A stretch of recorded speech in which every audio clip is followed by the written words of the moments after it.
The book is The Umpire is Out, Calling the Game and Living My True Self. Dale Scott coming out as gay in 2014 while still umpiring, the first in a major sports league to do so. It was written by Scott with noted baseball writer Rob Nyer as well. And Dale Scott joins us now. Dale, it's Brian Kenny. Good to talk to you again. Great to have you on the show. Well, it's great to be here, Brian. Thanks for the invite. See, now people don't. You were in radio before you got into umpiring. It's not, you have your own radio station there. You sound great.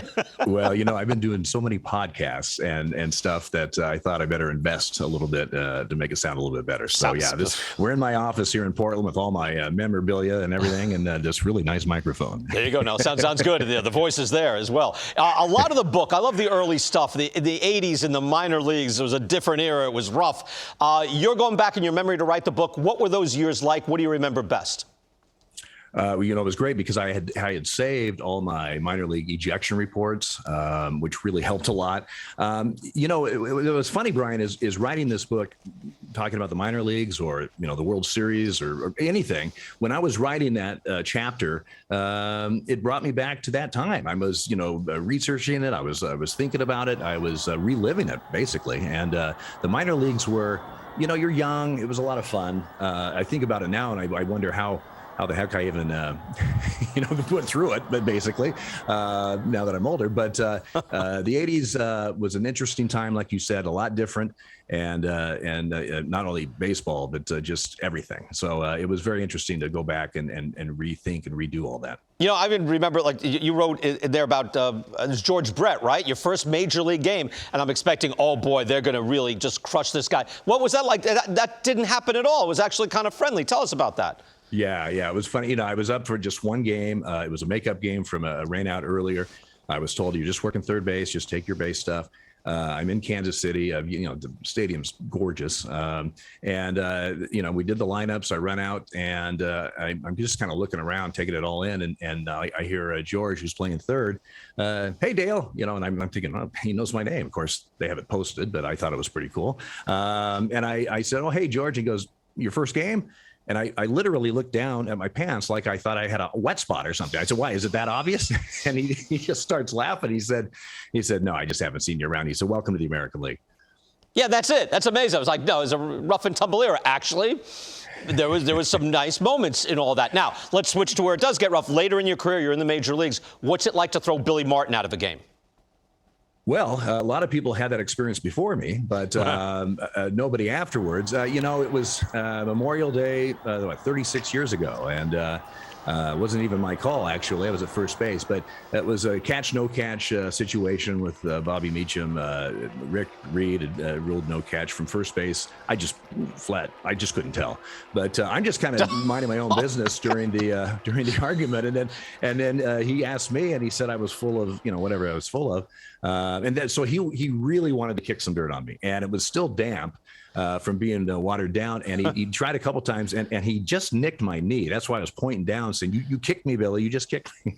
Well, he couldn't get any dirt, so that was his goal. So he just scooped it up and threw it right on my beautiful American League sweater.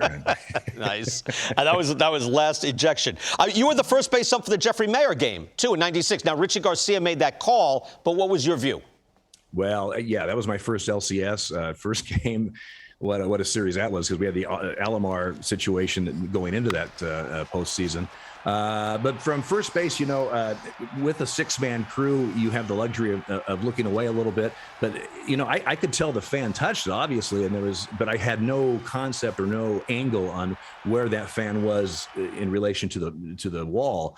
And Richie was very emphatic that it was a home run. Looking back on it now, I think if we had replay, and we certainly had some more cameras and angles, I don't think the ball would have gone out of the park. Now, I'm not sure if it would have been caught either. That's right. That could go either way. But that was a very interesting series also. Well, again, what's historic about your career is that 29 years into your major league career, this 2014, you came out, said you were gay, and you're the first to do so in the major sports leagues as an umpire or as an official. Why that time? Well, the year before, Mike, who's my husband, we got married legally the year before, but we've been together since 1986, since after my first year in the big leagues. And by then, at that point, I was over it. I was over it. I'm hiding it. And, Billy Beane was doing his thing at the commissioner's office, which was a great hire. And I just, I thought in this story that the Referee Magazine was doing, I thought, I'm going to include this picture of Mike and I and put that in there. And I know it was going to possibly open up a whole Pandora's box or whatever. But at that point, Brian, to be honest with you, I figured, first of all, I was an established umpire, obviously, so I didn't have to worry about any of that stuff being a young guy. But I just thought, if somebody has a real issue with me being gay, it's pretty much their issue. It's not really mine. I'm pretty happy with who I am and what I'm doing. And so I just decided to do that. And it was actually a very positive experience. Yeah. What was the reaction? Again, first game going out on the field, not knowing, what was the reaction? Well, yeah, I came out in December, so it was a few months before a game. But my very first spring training game of 2015, it was Cleveland and Cincinnati. And I was out working the bases. And about the third inning, Marlon Byrd's coming in. He's playing for the Reds. And, I've known Marlon a long time. He's been on several teams, been around. And he comes up and he gives me this huge bear hug. It was Dale, and I'm going, well, that's not normal. But he said, as he's giving me this bear hug, he said, Dale, I am so proud of you. You're free, brother. You're free.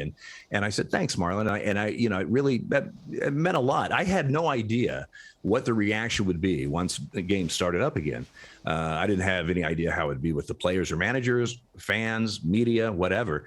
But I was pretty confident as far as the players and the people in uniform.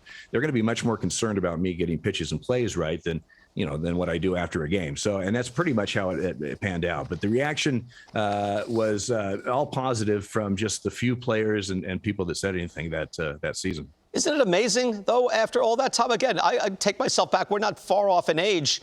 In the 1980s, there's no way it would have been so vastly different. I don't know what the reaction would have been, but it wouldn't have been good. Weren't you amazed by, wow, there's almost not a story here? It's accepted. What do you see on that? That's the battle. I mean, it was a whirlwind for about a day and a half when the news broke in December.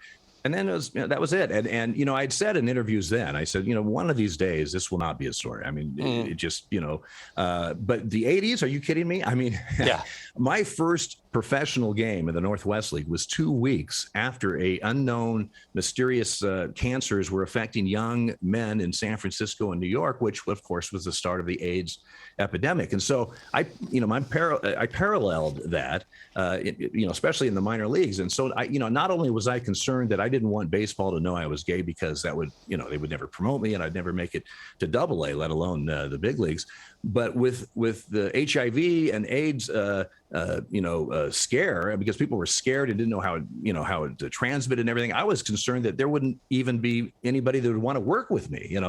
In the minor leagues, you're sharing hotel rooms and car trips, and you're working and you're in the locker room. So I was very concerned if any of that came out, and so I actively tried to make sure that it didn't. Right. Well, again, it shows how far we've come, and that's good, at least. And there's a lot of good baseball stuff in here, too. Like just you're coming out, but also what it's like in the minors and going through. And the language is salty. It was salty language back in the day, kids. So that's in there as well. Yes, it's Dale, what, a PG-17? I don't know. That's something. Dale, great having you on the show. We'll do it again, and good luck with the book, with everything that you're doing. I certainly hope so. Thank you very much.